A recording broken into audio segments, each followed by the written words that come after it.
تک ہے؟ بولو۔ آخری خلیفہ جو صحابی ہے وہ حضرت عبداللہ ابن زبیر رضی اللہ عنہ کے بارے میں آپ نے ان کے فضائل جاننے ہیں، ان کا حضور سے رشتہ کیا تھا، کیا مقام ہے، کیا مرتبہ ہے۔ پھر حرم میں ان کا محاصرہ ہوا تھا محرم۔ یزید کی زندگی کے 3 بڑے گھناؤنے واقعات، ایک یہ ہے کہ انہوں نے حضرت حسین کی شہادت میں کردار ہے ان کا۔ دوسرا بڑا مسئلہ کیا ہے کہ حرہ کا واقعہ، اور تیسرا یہ کیا حضرت عبداللہ ابن زبیر کا محاصرہ۔ اسی دوران یزید کی وفات کی خبر آ گئی تھی۔ خلافت کا آغاز کب سے ہوا؟ حرم میں محاصرے میں تھے، یزید کی وفات کی خبر آ گئی، آپ نے اپنی خلافت کا اعلان کیا، اور کب تک یہ خلافت پر رہے؟ یہاں تھوڑی سی الجھنیں رہی ہے، سیاسی غلطی چھوٹی ہوتی ہے لیکن نتائج کے لحاظ سے بہت بڑی ہوتی ہے، اس لیے سیاسی آدمی کو بہت زیادہ احتیاط کی ضرورت ہوتی ہے۔ سیاسی غلطی اجتماعی نقصان کا سبب ہوتی ہے، اور بزرگ سے بھی اگر سیاسی غلطی ہوگی تو اثرات نقصان کی شکل میں آئیں گے۔ گناہ نہیں ہوگا لیکن نقصان تو ہوگا۔ ایک سنہرا موقع ہاتھ سے نکل گیا۔ مروان ابن حکم کون تھا؟ یہاں یہ باتیں اشارتاً آپ سے کی جا رہی ہے، چونکہ آپ کو خاکہ دیا جا رہا ہے نا کہ آپ نے یہ چیزیں دیکھنی ہے کہ عبداللہ ابن زبیر رضی اللہ عنہ خلیفۃ المسلمین بلا شرکت غیر کیوں نہیں بنے، سامنے مروان کیوں آیا؟ حالانکہ اس دور میں مروان مدینہ منورہ میں رہتا تھا اور اس نے بھی خلیفہ تسلیم کر لینا تھا حضرت کو۔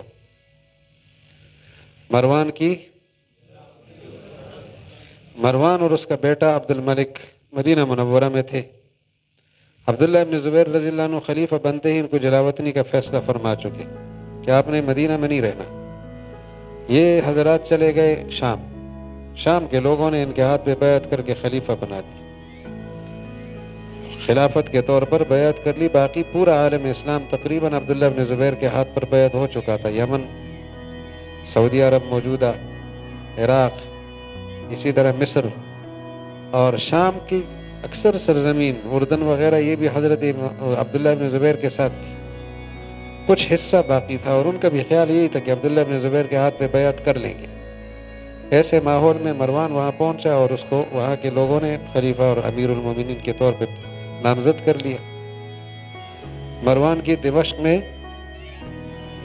اس کو خلافت کے طور پر نم نہیں سمجھتے۔ راجح قول یہ ہے کہ خلیفہ کون تھے؟ عبداللہ ابن زبیر رضی اللہ عنہ۔ متوازی حکومت کس کی تھی؟ مروان کی۔ مروان ابن حکم حضرت عثمان رضی اللہ عنہ کے چچا زاد بھائی ہیں۔ مروان ابن حکم مدینہ منورہ کے گورنر بھی رہے۔ ان کے بعد مروان ابن حکم کے بعد ان کا بیٹا سن 65 سے لے کر 73 تک، یہ سن 65 ہجری تک مروان کی حکومت تھی۔ 65 سے 73 تک عبد الملک کی وہاں متوازی حکومت تھی۔ کہاں؟ دمشق میں۔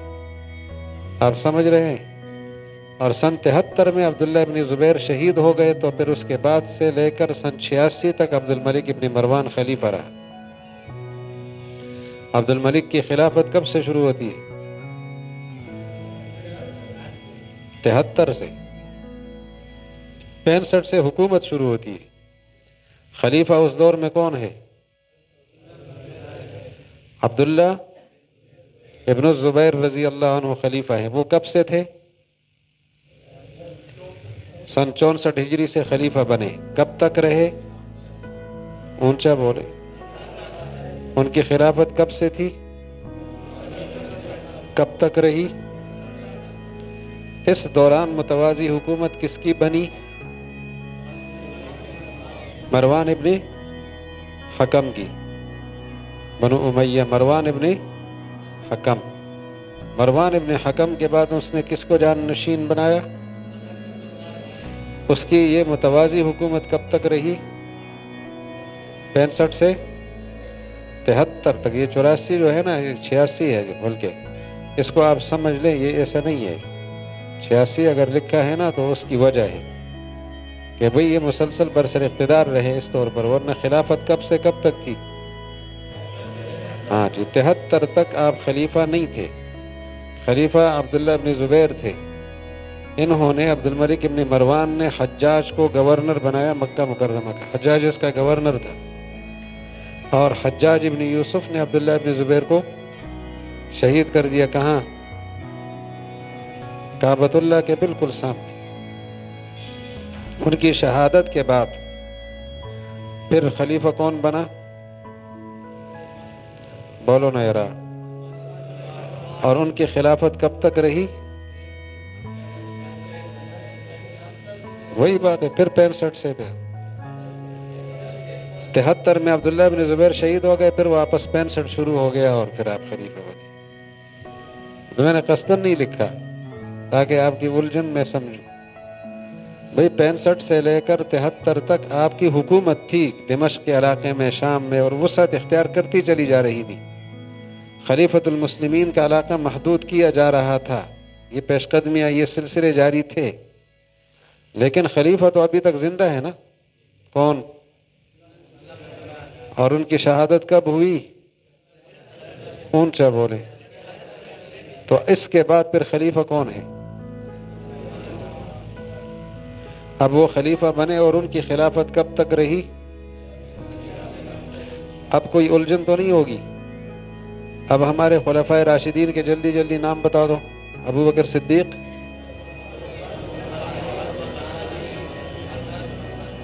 یہ 5 ہو گئے خلفائے راشدین۔ آگے حضرت معاویہ رضی اللہ عنہ، پھر ان کے بیٹا یزید، پھر معاویہ جو دستبردار ہو گئے، یہ 3 ہو گئے۔ ٹھیک ہو گئی بات؟ حضرت معاویہ کب خلیفہ بنے اور کب آپ کی وفات ہوئی؟ یزید کب خلیفہ بنا، کب وفات ہوئی؟ اچھا، معاویہ کی بھی وفات 64 ہی میں ہوئی۔ عبداللہ ابن زبیر کی خلافت کب سے شروع ہوئی، کب ختم ہوئی؟ اچھا، متوازی حکومت عبد الملک کی کب شروع ہوئی؟ 64 ہی میں، 64 میں ہی، اسی 64 میں، 65 میں اس کی وفات ہوئی ہے۔ مروان ابن حکم کی حکومت کب شروع ہوئی اور ختم کب ہوئی؟ 65 ہجری میں۔ مروان تو 1.5 سال زندہ رہا، 64 میں جو آئے گا 1.5 سال رہے گا، تو کب تک رہے گا؟ 73 تک۔ مروان کی متوازی حکومت دمشق میں کب سے شروع ہوئی، کب ختم ہوئی؟ پھر بولے، کس کی؟ مروان کے بعد اس کا بیٹا آیا، اس کی حکومت میں۔ کون؟ عبد الملک ابن، اس کی یہ متوازی حکومت کب سے کب تک تھی؟ 65 سے، اور 73 میں کیا ہوا؟ تو پھر اس کی خلافت قائم ہو گئی، کب تک رہی؟